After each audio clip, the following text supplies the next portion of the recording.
often hovered at the edges of her lips, as if she held a secret she wished she could share. In one clip, taken the year before she left Earth, she'd opened her Christmas presents with the careful, considered way she did everything. A scientist, through and through. Lifting the tape with a plum purple nail, peeling back the shining paper to fold it up and set it aside, opening the cardboard top, peeking in, the dark wave of her hair covering her face, the slight laugh as she took out the snow globe Valerie had given her mentor looking on with her own crooked half-smile. Valerie had bought one years ago at the Kennedy Space Center, and growing up, Naomi had always played with it. They had likely been out of production for years, but Valerie had found another just the same. Naomi shook it, the blue glitter murky and opaque, before it settled to reveal the little space shuttle on its little launch pad. She brought it with her when she left Earth. It still sits on her nightstand, even though the glass is cracked and the glimmer within leaked out long ago. I never knew the first, early incarnation of Naomi. Sometimes I'm not sure I've ever seen her beneath that meteorite mask. Not really. Every anniversary, journalists try again, begging for just one feature, or a publisher will contact me on her behalf and offer me an eye-watering deal for her memoir as one of the Atalanta 5. No one understood why she kept saying no. I do. Naomi has never craved fame or money. Over the years, people have tried to fill in the blanks, or simply made up lies that further poisoned her legacy. She always claimed that her past was better left forgotten. What really mattered was what happened after.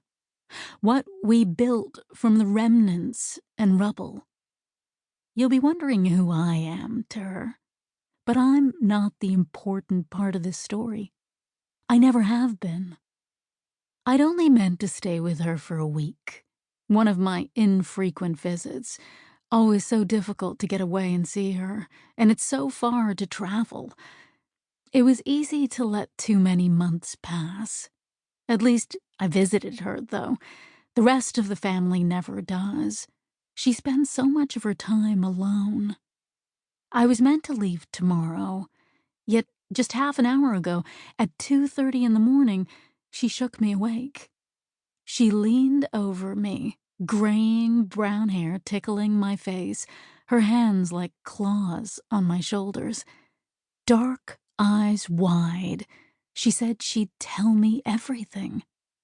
Her face was red, splotchy with tears, her voice nothing more than a whisper, her sour breath hot on my cheek.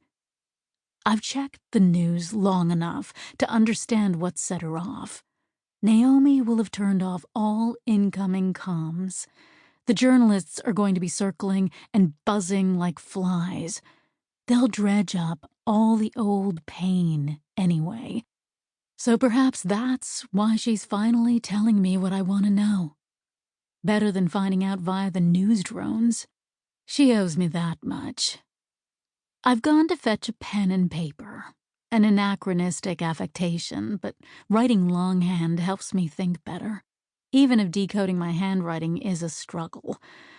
I'm scribbling my thoughts, trying to untangle them before I go back through. Naomi had offered me the same silence as everyone else over the years, given me answers so slantwise to the truth they might as well be lies. I might hear it all tonight. But will it be worse than what I've imagined or managed to piece together over the years? The night sky is so clear, spilled ink speckled with stars. Naomi always said, no matter how dark the night is, you can never mistake a planet-sized sky for the true black of space. I'll start